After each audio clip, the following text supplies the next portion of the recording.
Let's talk about this friend group in episode 3 of White Lotus because wow. In the previous episodes, we've seen them like give compliments to each other, like, you're so pretty, no, you're so pretty, oh, I love you, I love you. And then we've seen them have like really catty conversations post dinner when like one of them isn't there.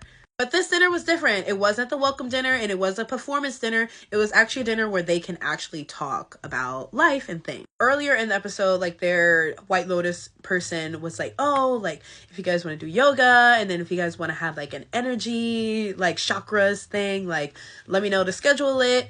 And Kate eventually says during this dinner, like, oh, I'm like not really into the new age thing. It just kind of feels like spooky and goofy and kind of witchy. And then she talks about religion.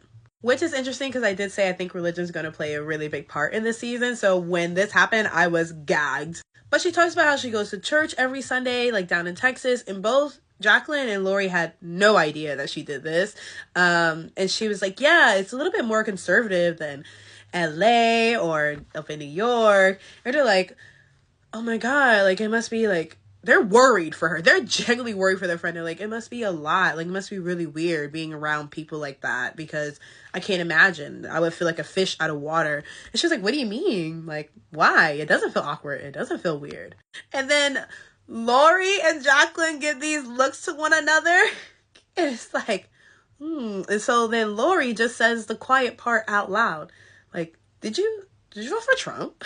You could just see, like, Jacqueline's face, like, who are you? Like, what do you mean? Like, did you? Like, they're both like slightly like horrified, and I don't know. I just think it's so interesting that obviously he's the president right now. I don't think Mike White knew that he was going to be the president when he filmed this.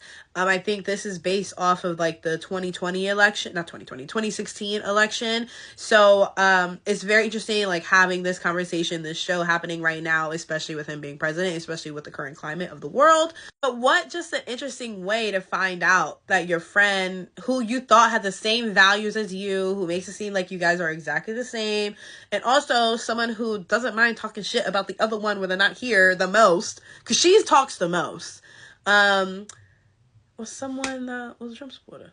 And it's like, makes sense. She's super conservative. Wow. And she's like, no, I'm an independent. But this face she made, like it's like, girl, don't try to do that. Like, I know that face. A lot of us have done it. Like, especially when people have been like, have made comments about something that I really don't want to talk to. And I'm like, okay, shut up. You know, that's exactly what she was giving. Like, she did not want to talk about it. She did not want to have that conversation because she knew it was going to be bad. Because, yeah, Jacqueline's from LA. She's an artist.